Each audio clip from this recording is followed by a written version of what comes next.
అయితే మూవీ గురించి కాదు ఇది. సో ఇప్పుడు చూస్తే లేదు లేదు, మీరు ఇందాక నుంచి చాలా మందికి ఆన్సర్ ఇచ్చారు కదా.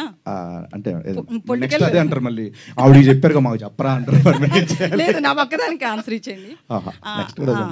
సో అయితే పొలిటికల్ విషయానికి వస్తే, ఏపీ పాలిటిక్స్ విషయానికి వస్తే కనుక స్టార్ హీరోస్ ఎవరు కూడా ఇటు పవన్ కళ్యాణ్ కావచ్చు, మెగా ఫ్యామిలీ సైడ్ ఎవరు కనిపించలేదు మనకి.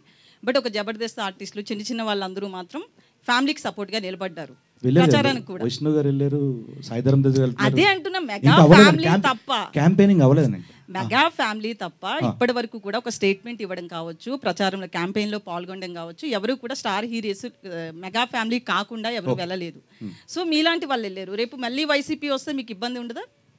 ఏ ఇబ్బంది నాకు అర్థం కాలేదు. ఎలాంటి ఇబ్బంది అంటారు మీరు చెప్పండి. ఒకవేళ షూటింగ్కి వెళ్ళినప్పుడు కావచ్చు, అక్కడ చాలా మంది వైసీపీ నుంచి కావచ్చు, కొంతమంది గుండాలు కూడా ఉంటారు. చాలా ఇష్యూస్ చూసాం. ఏపీ పాలిటిక్స్ డిఫరెంట్ కదా ఇండియాలో. నేను శ్యామల గారు ఒక ఇంటర్వ్యూ ఇచ్చారు.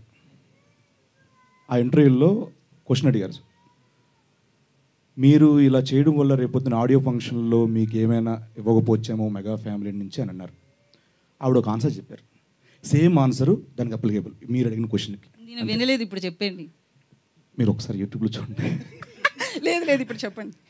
లేదండి, లేదు, మీరు చెప్పింది వేరు కదా, శ్యామల చెప్పింది అని నేను ఎలా అనుకుంటాను. ఆవిడ చెప్పారండి, ప్రూఫ్ ఉంది కదా. సో నేనేమంటున్నా అంటే, ఇప్పుడు ఒక పార్టీకి సపోర్ట్ చేసినంత మాత్రాన వీడిని ఆపేద్దాం, తొక్కేద్దాం అని అనుకోవడం నిజంగా అది పరిణితి చెందిన ఆలోచన కాదని నా ఇది అభిప్రాయం. ఒకటి ఏంటంటే, ఒక విలేజ్ ఉందో, ఒక విలేజ్లో ఒక ఆటో నడిపే వ్యక్తి ఉంటారు, ఆటో డ్రైవర్ ఉంటారు, అన్న కిరాణా షాప్ ఉంటారు, ఒక ఎరువులు కొట్టు ఉంటుంది, ఇంకోటి వాటర్ ఇది ఉంటుంది.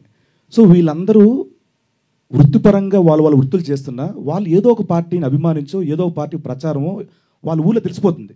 బట్ ఈ ఆటో అని వెళ్ళి కిరాణా షాప్లో కొనుక్కోవడం మానడు, ఆ కిరాణా షాప్ అని వచ్చి ఆటో ఎక్కక మానడు, వీళ్ళందరూ వెళ్ళి ఎరువుల కొట్లు వ్యవసాయం సంబంధించి మానడు. సో ఇది కూడా అంతే. ఒకవేళ మన సినిమా మంచిదైతే ప్రేక్షకులుగానే వెళ్తారు తప్పించి థియేటర్కి.